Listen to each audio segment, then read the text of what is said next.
Hello, everybody, all my accent enthusiasts. Today, I'm here with a good friend, Luis, who speaks an accent that you may have never even heard about. It's called the Transatlantic or Mid-Atlantic accent. If you've ever seen movies made or set in the 1920s up to the 1940s, the actors were speaking in this way, transatlantic. You can probably guess what that means. And it might be the kind of thing you'd kind of notice, but you couldn't really put your finger on what makes it sound that way. Or should I say, what makes it sound that way? Because they will aspirate their H's like that. And we're going to talk about what specific sounds you can pick up when you hear them. You'll even get to see what Luis's accent has to do with him wearing a green suit. Yes, green. Now, let's get on with the show.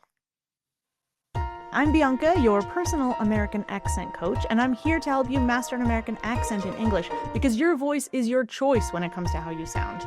I try to release a podcast episode every 2 weeks, and so you should really subscribe to whatever podcast platform you use so that you don't miss the newest episode. And by the way, if you want to see the full video of the episode, it's available at Accent Coach Bianca on YouTube. Now, let's get on with the show.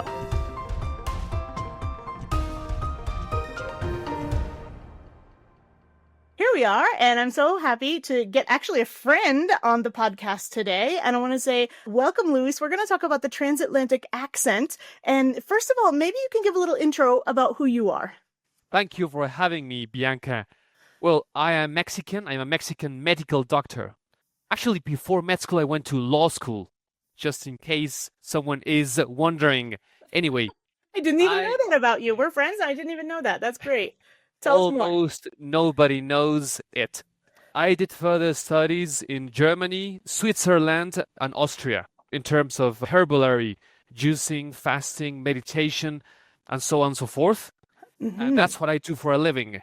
And I assess patients through a video call every single day at the clinic. And we have patients from all over the world. Actually, I had a patient from the US just 1 hour ago. So you do this every day, and obviously the language which you're talking to your patients is probably generally English, right?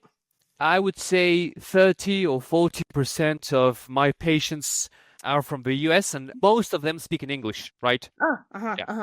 Okay, so 30 to 40%. And then what about the people that are not from the US? Are you generally speaking English with them, or Spanish, or if they're Mexican, or what's usually the language of exchange? Spanish. Oh, okay. Oh, very interesting.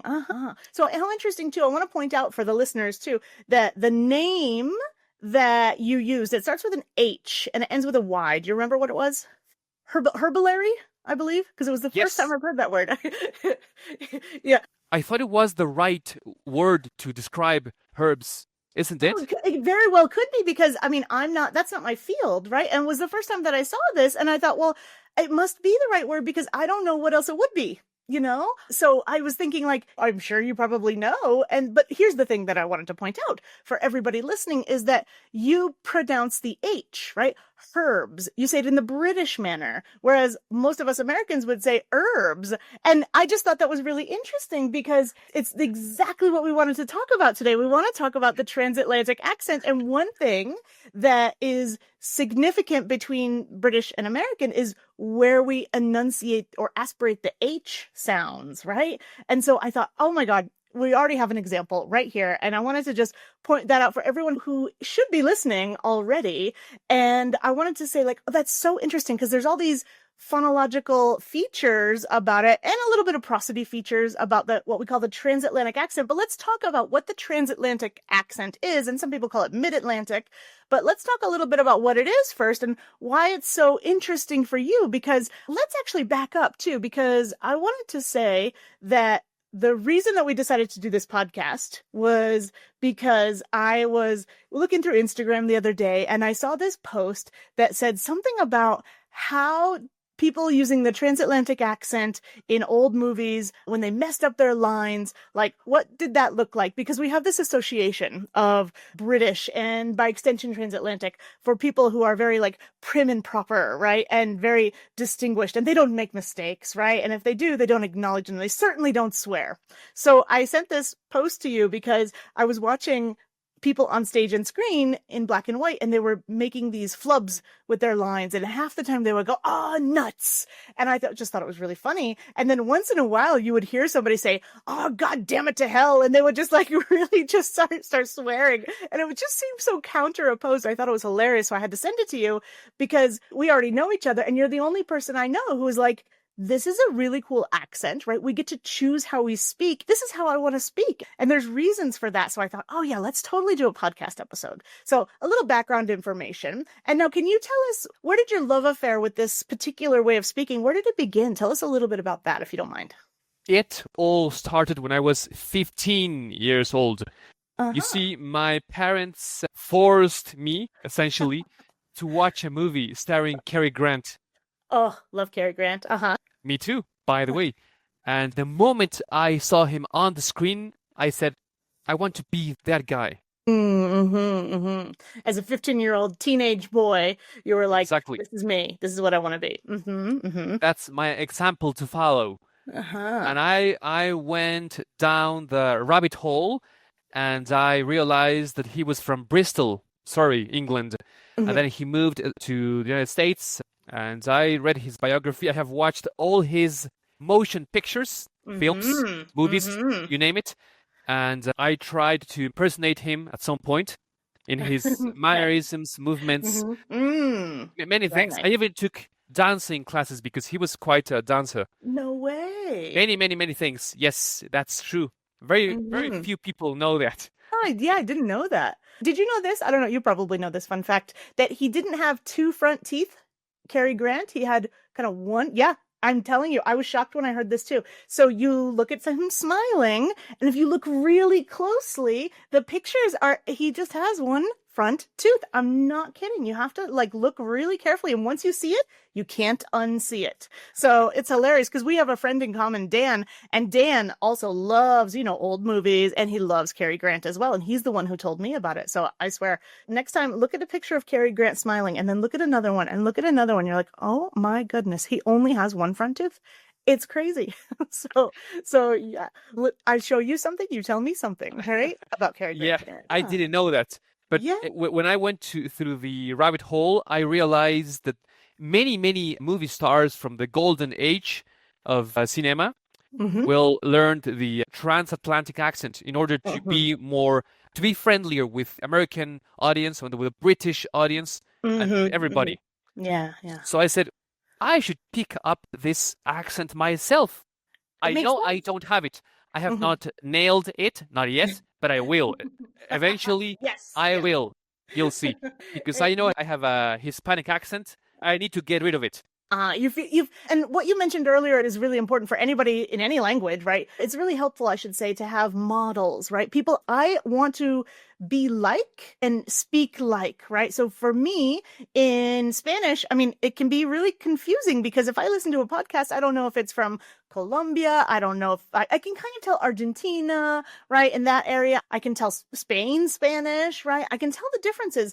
But when you're learning a language and you have this onslaught, this mix of things, it can be really difficult to know how to say things. For example, a lot of people grew up learning British English in school, right? So they have little bits here, little bits there, and it's this mix that we have. But to do something, how should we say? I want to put it in a way that it's more about being intentful, right? And we're raising your awareness and making choices. So I love the fact that you're like, here's a model. This is somebody I want to speak like. And I think we can do that in any language, to point that out too. And it's such an interesting choice because, like you said, it's kind of a bridge between British English and American English, right? And it's not like, oh, I'm all mixed up because I had all these different teachers and I don't even know the difference. It's very intentful, which is what I like about it. So yeah, tell us a little bit more about your love affair, I would say, with the transatlantic accent. Well, I gotta tell you also that since I was on this journey of learning and improving my English skills, actually my parents told me, you might as well just learn a sophisticated way to speak in English. I don't want to belittle anyone, but some people who speak in English or native English speakers have a lousy accent. It's true. I have a hard time understanding one or two of Americans, even British. Because I think you're getting at comprehension, right? Comprehension is the main key. And tell me if I'm getting this right. There's even native speakers of English and British native speakers of English who sometimes you're not understanding what they say. Is that right? Yes, right. Look, I have a hard time understanding Southern American speakers. They have such a thick accent. It sounds very weird to me. It's hard to pick out the words. It's hard. Maybe the pace and the rhythm is different than what you're used to, right? So you already recognize, you're like, okay, there's people that I do want to speak like, and there's people I don't want to sound like. And the main purpose is clarity, right? And then you mentioned something else, sophistication. You said, I want to sound like this because it sounds really good to me. It sounds, I don't know, for you, sophistication, what does that mean for you? Does it mean intelligence? Does it mean kindness? Does it mean affluence? Like when you say sophistication, when you hear this accent, what are the things that come to your mind? It has nothing to do with money. Okay. It is related to dignity, manners, respect, Very honor. nice. Essentially, that's it. I grew up in a very conservative house, and hence I believe manners are quintessential in our lives, essential, crucial. And that's part of the sophistication in the way you speak and the way you address someone else. Okay. For instance, I can tell you that the Midwest accent sounds pretty good to me. I like it. I am not particularly very fond of the Californian accent. For some reason, it comes across as artificial, as plastic, as I don't like it. It's so interesting. So we're started talking about manners, right? And manners are usually their actions, right? They can be the words we choose. It can be how we speak to people. In some languages, it's about grammar too. Sometimes, for example, in Spanish, what form of the verb you use, if you use tú or usted. It can be so many different things. And then we also have this thing about prejudice and bias, positive or negative, right? How I feel about something. And I have a prejudice, positive or negative bias on the language itself, on how it is spoken.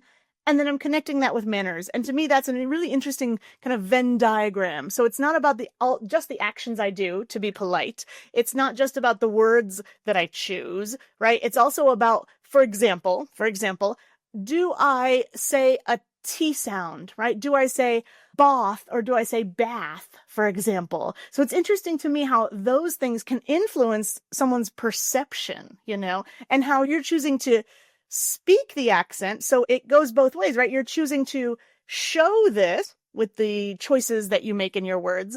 And also, so you want to show somebody something. So you say words in a specific way, and how they receive it also can be interesting. So for example, we talked about the as in bath, right? I'm American. I generally say bath, right?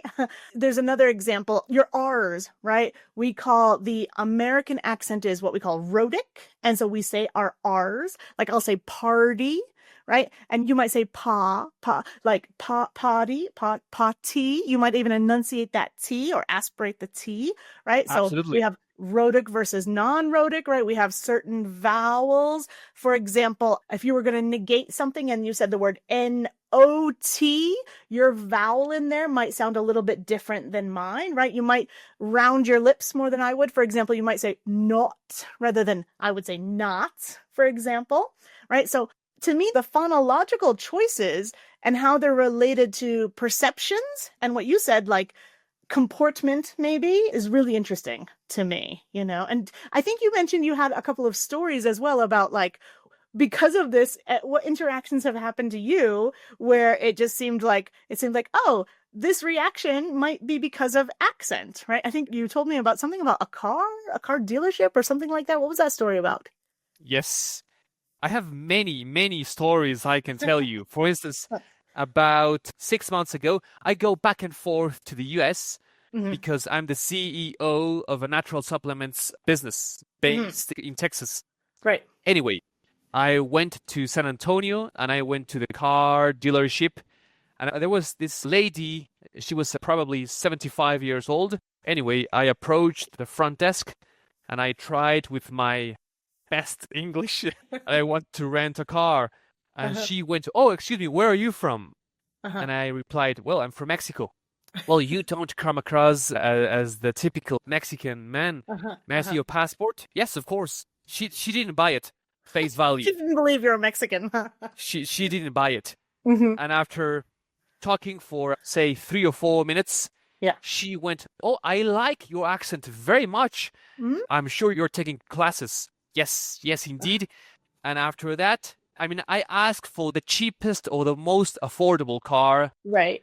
And she had a couple of cars available. And eventually she told me, you know what? You're such a lovely man. I want to give you an SUV. Just yes. Upgrade. She upgraded my car just because I guess she liked me. Right, yeah. She had an interesting connection with you. I think, like, how we interact with other people, and like you said, how we treat people too, and you're making a connection between those two that can result in some positive interactions too. That's hilarious. You got the upgrade just literally for speaking. Also, I have to tell you that about 17 months ago, I went to Los Angeles to give a speech, to give a conference in terms of health, nutrition, lifestyle, many things. Yeah. Anyway, that evening I went to the Cicada Club. Do you know it? I don't know it, no. It's the most beautiful, mesmerizing bar in the world. Oh, nice. Yes, it's true. They have live music and they have swing dancers, and it's fun, so much fun.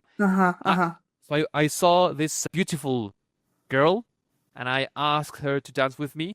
She had no idea how to dance. She well, anyway, over your toes many times, but it was fun. It turns out that she was a librarian.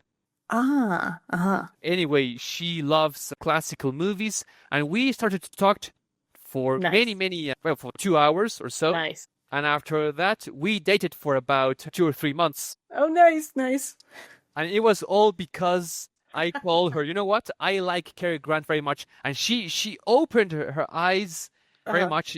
She loved it. Oh, that is great. Yes. Shared interest, right? And then from that, something grows from that too. And I'm sure if she is into older movies too, even if it was unconscious or subconscious, like she was picking up on the way that you speak. And I bet that contributed to some kind of attraction there. That's my guess anyways. Not that you're not attractive anyways, not that there's any other reason, but I think that's so interesting. And also, just a side note too, you said another word that, like we mentioned before, bath. I say bath. I also say dance. And you said dance, right? She danced, which is exactly transatlantic, right? Because they take those A sounds and they make them more back in the mouth and open. The jaw is very open, right? So I know at one point you learned it, you studied it, but now it's so natural that you might not notice these things. So I want to point it out to you and to the audience, right? Especially these A sounds,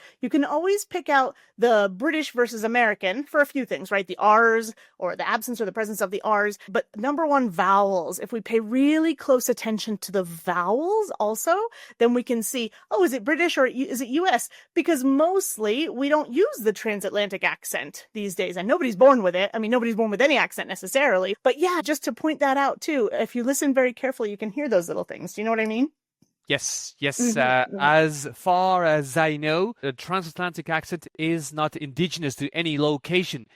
It was created. It was artificial, right? It was created for stage and screen back in, late 19th century, early 20th century. So when was it kind of at its height? Between the 20s and the 40s. So we could say about 100 years ago, this started coming into fashion. And because of the media, because like you said, the golden age of television, this was something where kind of, I guess the two sides of the Atlantic could kind of meet, so a lot of stage productions were done in a transatlantic accent. A lot of newscasters, remember radio was a big thing back then. Newscasters also would learn this. We can maybe call it a dialect. It's certainly an accent, but there might be also vocabulary in there. So it might be creeping towards a dialect, but newscasters, stage and screen performers, right? Some singers as well. And even there was this book, very famous book called Speak with Distinction by Edith Skinner. It was like the cornerstone for years and years. It's still really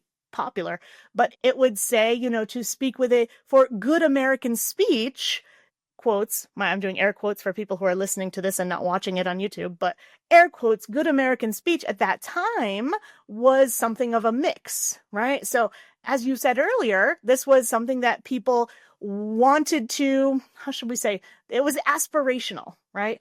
I want to look a certain way. I want to be viewed as a polite, respectful person. And speech was, of course, part of that, as it always has been, right? There's always been some kind of hierarchy about these things. But this is a huge, huge part of American history and a British overlap here, which it's kind of funny because in the 40s, it started to kind of drop back down again, but I love that you're really into it. And I kind of wish that more people were, it'd be so cool to revive this as an accent. I have watched all the movies starring Fred Astaire, for instance, Katharine Hepburn, Audrey Hepburn. I mean, all the stars. Errol Flynn, for instance. Oh, of course. Yeah.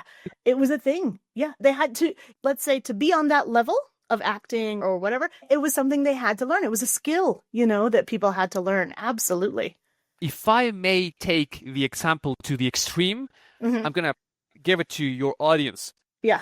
Would you like to speak like Marlon Brando or like Cary Grant? I mean, Brando had such an awful, lousy pronunciation. I can tell, even though it is not my first language, I can tell. Whereas Cary Grant, Rock Hudson, and many others had a beautiful, perfect, neat, clean accent. And yet, yes, absolutely. And yet also Marlon Brando had a certain, how should we say, his accent was part of his identity, right?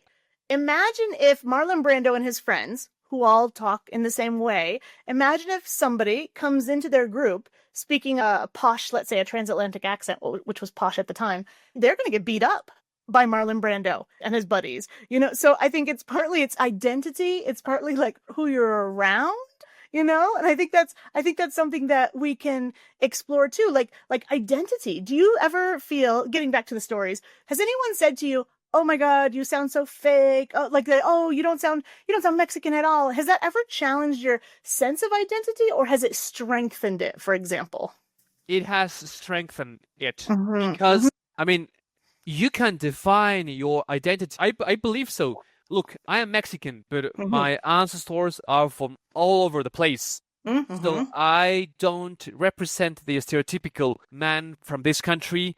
But if I were to travel to Italy or to France or Spain or whatever, I wouldn't be the stereotypical Italian man or French man. Right, really. Right. I create my own identity and it boosts my confidence, my self-esteem. I love it. And as well you should. So often I meet people who they'll say, I'm just not comfortable in my second language. I don't feel like me in my second language. And you own it. Like you're like, this is me, this is who I am, and I've done this on purpose, which is very different than, since we mentioned Europe, right? When you go to Europe and people are working in an international, let's say, business or office, then yeah, everybody has a different accent. Great, fantastic. They all understand each other, or that's the goal anyways. But often it's not intentional, right? It's just because, I picked up this and I picked up this and I've never really thought about it, right? And that's totally fine. But to me, because of what I do, I guess I really admire when somebody goes really headfirst into it and somebody who's interested and somebody who can really get into the weeds, or like you said, go down the rabbit hole of all of these things. So it's not just identity too. Well, maybe identity is related to interest, right? Because I'm really interested in this, that's also kind of part of my identity. For me too, I'm a word nerd. I love these things. So for me, I can identify with that too as part of identity, if that makes sense. I would say fake it until you make it. And that's how you learn, right? Yes, yeah. You can be whomever you want to be. Just take the risks and go for it. Exactly. And don't worry what other people are saying too. I think a lot of people are, they're worried that I want to sound like this, but I'm afraid what other people will say to me. Right. And so I don't know if you've had any negative comments or anything like that. Not that that's your problem. That's obviously their problem about what they're saying, but just to let people know that yes, it's a choice. Your voice is your choice. Actually, not a single time someone has ever told me that they don't like my accent or that I sound completely fake. They Right. have actually encouraged me. How interesting. In Britain, in Europe, in England, in Canada, they have told me, you know what? Kudos to you for trying to improve. And Plato in Greek said that if you see someone trying to improve themselves, cheer them up. Instead of humiliating them, if you're just trying to help them, support them. Yeah, That actually, totally. Because a lot of people, well, and let's be fair too, a lot of people don't even realize that it's a choice, right? A lot of people, they're just like, oh, I speak how I speak, right? But in fact, I can break those things down, like we just said, R's, vowels. Oh, another thing that happens a lot in the transatlantic accent is, so we can say it's American that moves towards British. Well, don't forget that it's British that moves towards American too, and we kind of meet in the middle. For example, if we take the letter L, right? Many accents in the UK, they might say girl, Girl. You said you met a girl, right? And you went dancing. Girl, la la la la la, or ol. In American English, we actually have two L's. So we have a regular L, which is like la la la la la. In this case, it's going to be what we call a dark L. So it's the back of my tongue, girl. It's the back of my tongue.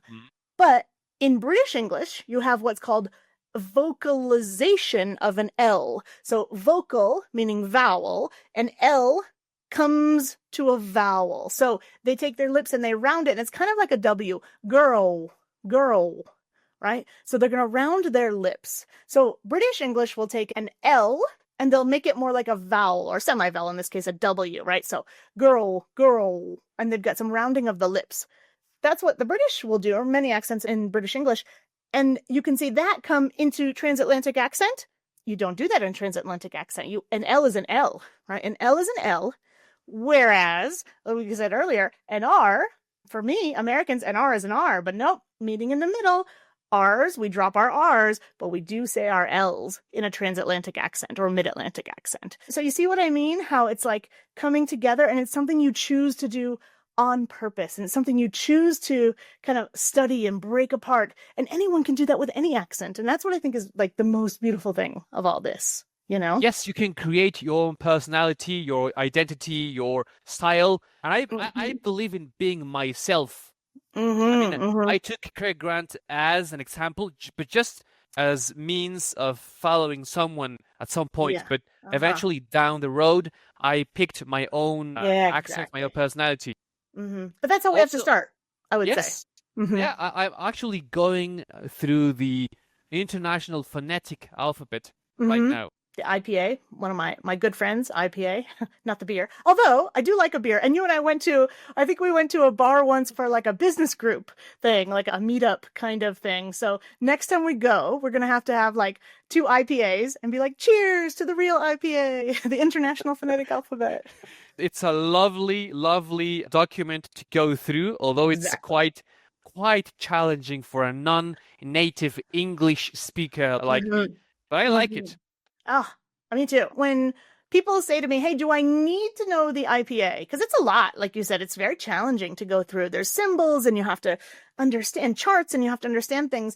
And my response is usually, you know what? Pick up what's useful to you when it becomes useful. And if you fall in love with it, it's not going to matter, because you're going to want to learn more, you know? And so I don't think what I'm saying is, for people who are listening, like, don't be like, oh my God, Louis said I should study the IPA, so I'm going to go do it now. It might be a little overwhelming for people, but if you just pick up a symbol here or a symbol there. For example, when you said actually, I would say actually, and I think you said actually, right? Ah versus ah.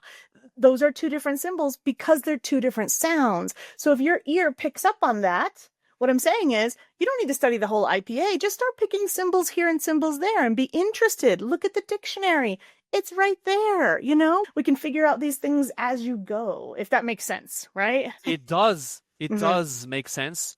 Yes. Cool. So we were talking about lately accents and identity, but I'm going to bring these things all the way back around to where we started from. And because, like, I know you. We're talking about language and accent and identity together, but we started out picking out a word called, I forget if it was herbology or herbulary. There was a word there, and that's what got us started. And you said, oh, I'm a doctor and I studied as a lawyer. So let's come back to that and to kind of wrap things up a little bit. Tell us a little bit about where people can find you if they're interested in reaching out. And because there's something else that you haven't mentioned yet that I think is also part of your work. Yes, I'm the CEO of this company, and we sell collagen with coffee, which is... So it's coffee. And do you say collagen or collagen? Because this is another interesting, nerdy word point. Do you say collagen or collagen? Because I'm here to tell you it's correct for both, but I'm just curious. I usually say collagen. Collagen. Isn't this interesting? Because if you look in the dictionary, right, I'm a native speaker, and my whole life I said collagen. Well, I don't know when I started saying this word, but since I knew about it, I was saying, collagen, collagen. And one of my students once said collagen, and I nearly corrected them. And I thought, I got to look this up because I've heard both before. And I looked it up in the dictionary, and sure enough, me, the native speaker, I'm saying the one that's less common, right? So I just thought this was interesting because here we're talking about this whole other thing, but we can find these interesting little word snippets and these sounds kind of everywhere if we're looking for them. Do you know what I mean? So, okay, Yes. tell us again the name of the company, what it is, because I cut you off there a little bit, and where we can find you. Well, if I may share my phone number, Please. my American phone number is 210-204-6723. Say that again for people who are listening, because it's a little bit fast when you're listening. It's 210-204-6723. Okay, cool. And that's something that people can WhatsApp on or just give you a call and say, hey, Luis, I'd love to chat about this. Absolutely. It will be my pleasure. Oh, very And nice. they can find my product, which is Coffeellagen. Coffeellagen. Oh, very nice. Speaking of information, maybe in the show notes, we'll put the IPA for that for people who can read IPA. Yes, I mean, I have many, many stories, and I have read many books in English. I'm learning words every single day in English. I mean. Good point. Mm-hmm. And when you learn a word, what's your process? Can you quickly tell us, is it something usually you listen to and you're like, oh, I'm going to listen to that a bunch of times? Or is it something you're reading and you're thinking, let me stop in the dictionary? Or do you just let it flow and see how many times you encounter this word? Like, how do you pick up new vocabulary? What's your process? That's my question. Every single time I come across into a new word, when I'm reading, I write it down. And eventually, I look into the dictionary. And I have if I may bring a sheet you see, I cheat. That's enormous. That it's more of a poster than anything else. So we could say it's a notebook, but you could probably put it on the whole wall, I imagine. I have 8 of this. Oh my gosh. Wow. So you pick up the words, you eventually look them up, and then when they're important enough, they make it on the paper, basically. Exactly. Or the poster, we could say. Very few people know the difference between a groundsman and a gardener, for instance. Okay. And different meaning. Subtle meaning. And for you, what's the difference? Because I'm presuming this is something that made it onto the poster recently. Oh, no. I learned it about 2 years ago. Because it was a quick example. I was kind of surprised because you just picked up this word out of nowhere. And so I thought it was recent, but it's not. No, I have many, many examples. A gardener is a more skilled or a more sophisticated job than just a groundsman. That's the thing. So a groundsman might just water, let's say, and the gardener would maybe prune the trees or know the species, let's say. That could be the difference in the meaning. Exactly. The gardener usually knows which mineral is useful for every plant, how much water they need, where should it be planted, and all these details. Whereas the groundsman just kind of does his job and probably does what the gardener tells him to do more than anything, is my guess. Essentially, yes. Oh, that makes sense too. Well, I would say, I don't want to keep you all day, Luis, but you are an inspiration. You are also, I would say, a model for other people too. Also I would even say with your courage to be like, hey, I don't care if it's not the popular accent. I don't care if this accent's 100 years old. I love it. I want to speak this way, and because I think it's important and it represents something about my identity and almost, I would say, values or ideals, and that's so important to share with people too. And the most profound thing, I think, is just to tell people that you can do this too. You can take charge of how you speak. Not only that, but you can have multiple accents. You can take them off and put them on just like a jacket. Because let's face it, that's how this transatlantic accent started, right? Nobody grew up with it. They had to be taught. They went to school. They learned enunciation and articulation. And when they were off stage, they probably didn't speak like that, right? Maybe they were Cary Grant on stage and they were Marlon Brando off stage. We don't always know. So I think it's so interesting to find someone like you to talk about this stuff too. Although I have to tell you that I sometimes go to high-end networking events in the US. Yeah. And I can tell you because I know this as a fact. They usually treat you the way you address them and the way you dress up. They're very respectful, all of them. But they give you more time to talk to them. If you have a good accent, if you treat them well, if you dress up the right way, you see what I'm telling you? If I were to show up wearing a swimsuit, I am most likely they won't listen to me. Oh, not even look at you probably in a swimsuit or a tracksuit, maybe. Yeah, in a networking it makes event? sense. Yeah. It makes sense. And if I were to show up with a waistcoat, vest, yeah, or with a nice tie or whatever, I am sure they would give me 2 minutes to talk to them. So also your accent or the way you pronounce vowels, consonants should be into consideration because the moment you're meeting someone else. I never really thought about it that way. It's like when we dress for an event, right? We're looking to impress, right? Generally, we dress to impress at a networking event or something like this. And we often think about how we speak, but usually it might be vocabulary, right? Or I shouldn't say it too many times. Like things like this generally pop into our mind, but it's almost like the way you're describing it, it makes me think like my voice is kind of like a suit that I wear on the outside, or it's like the suit that I bring out of my mouth, if that makes sense. And maybe I'm just visualizing it in a funny way, but that's what I get the sense of the way you describe it. I gotta tell you, I was able to flirt with a girl because that day I was wearing my favorite green suit. It's a lovely, beautiful, handmade or handcrafted suit in Norway. And she came to me. I didn't approach her. She loved it, and she approached me, and she told me, you know what? I love your suit. It's beautiful. And well, I won't say anymore. I'll be respectful. It's a family show. No, I'm just kidding. But I feel like the way that people react to us it can be really important to us. So you've just talked about like one way where I just got this upgrade, right? And you said you have many, many stories about this thing. So yeah, often we think of clothing or something like that, but it can also be the way we speak can attract people, or seal a deal, repel people. So all backing up too, first of all, am I clear? Are people understanding the words that are coming out of my mouth, right? And if that's not happening, nothing else can happen after that.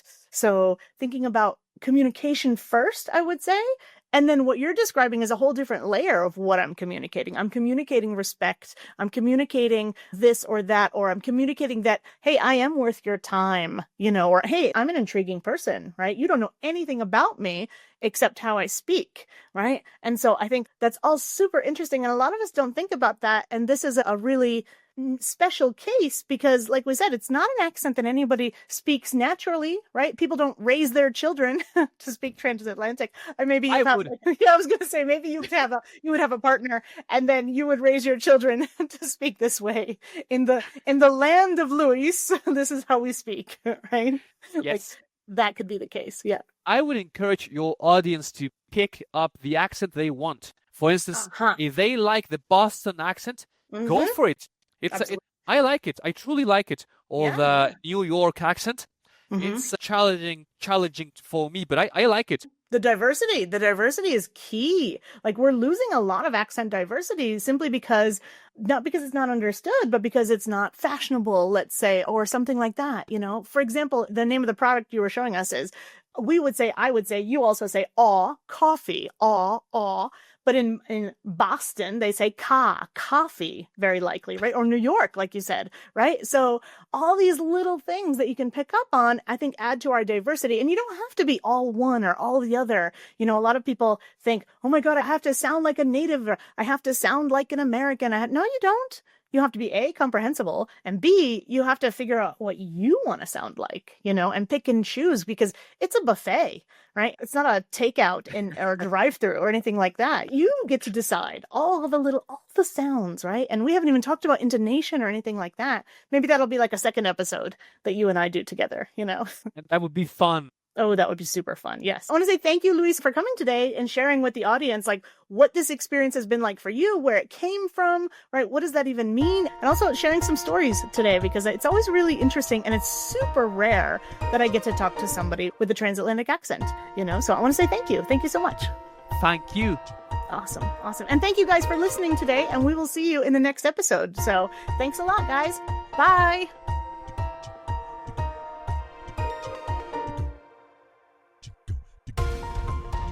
And thanks for listening all the way to the end, everybody.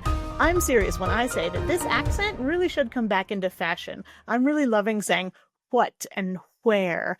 And if you heard the episode of me talking to Haley about the prequel to Yellowstone called 1883, that's exactly how Elsa, the main character, says her question words as well. I love how once you pay attention to these little details, you see them everywhere, like Cary Grant's teeth, or tooth, I should say. And if you stay until the end, you know I like to tell you a little story about what's going on in my life. And today I'm super excited because I'm finally getting a haircut. I love getting my haircut, and it grows so fast I have to go pretty often, which is kind of a pain, but I do love it. But you probably know I do love to put color in my hair, sometimes pink or purple, but right now I can't because I'm house sitting, and this house has a pool and I'm going swimming basically every day. So the color would just wash right out of it, which is a shame because it's quite expensive. So no colors for me right now. We'll have to wait until I'm done house sitting, which will be probably in June. We're recording right now in May, so it should be another month or so. Maybe then I'll put some color back into my hair. But let's see what it looks like in the next episode. See you then, guys.